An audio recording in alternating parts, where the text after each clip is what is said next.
Is all not well between Ukraine and the US? I'm asking that because of the latest statement by Volodymyr Zelensky. He is quite disappointed with America's intelligence leaks. In fact, he's come out and openly criticized its ally.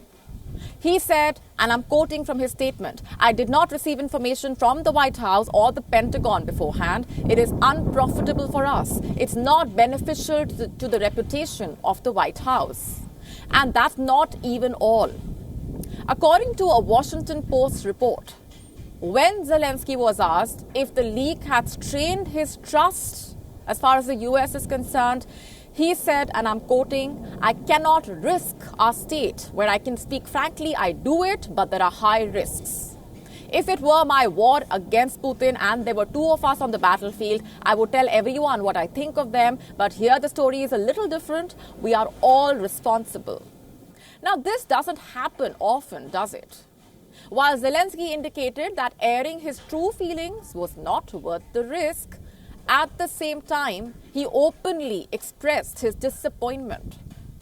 And what forced Zelensky to criticize America out loud are the ties between the two countries fraying. The last time we checked, the US and Ukraine were brothers in arms. In fact, Ukraine has been fighting a proxy battle, and the US has been arming it. But things have been different of late.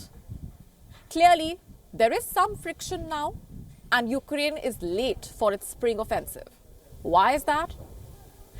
You see, because America has not delivered the promised gifts. For weeks now, top Ukrainian officials, from the president and down onwards, have been cribbing about this. Zelensky has made it clear that he will not send his troops to Russian front lines until he receives more weapons from the West. In fact, the US is well aware of Ukraine's over-dependence on its weapons. And yet, it continues to stall and downgrade its weapons delivery. And why is America doing that? Has it run out of weapons? You see, the US had already refused to send long-range missiles. And again, why is that? Because it only had a few to spare. And to date, America has snubbed Ukrainian requests for F-16 fighter jets. In fact, Zelensky wants tanks, artillery, rocket launchers. But what did he get instead? An embarrassing case of mishandled intelligence.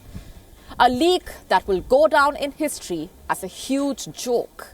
We have been telling you about this throughout. The classified papers detailed Ukraine's secret spring offensive, according to reports. There were pages after pages, in fact, detailing how Ukraine had planned to win back the lost cities, how NATO would assist it, details of weapon deliveries, troops, battalion strengths.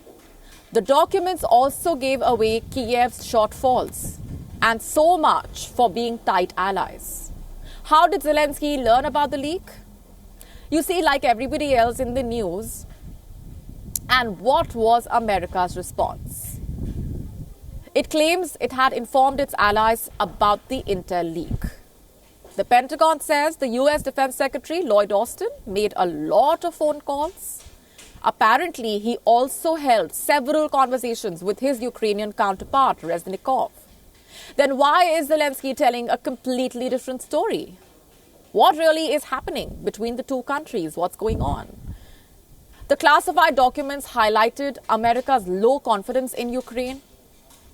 Ukraine is burning American weapons at an irreplaceable pace, and we cannot help but speculate. Was the leak genuinely an accident, or was it an act of sabotage? Is Ukraine's biggest supporter turning its back on it? Zelensky remains desperate for more support. He has made a surprise visit to Finland to attend the Nordic PM summit. And he will be holding bilateral talks with the prime ministers of Finland, Sweden, Norway, Denmark, Iceland.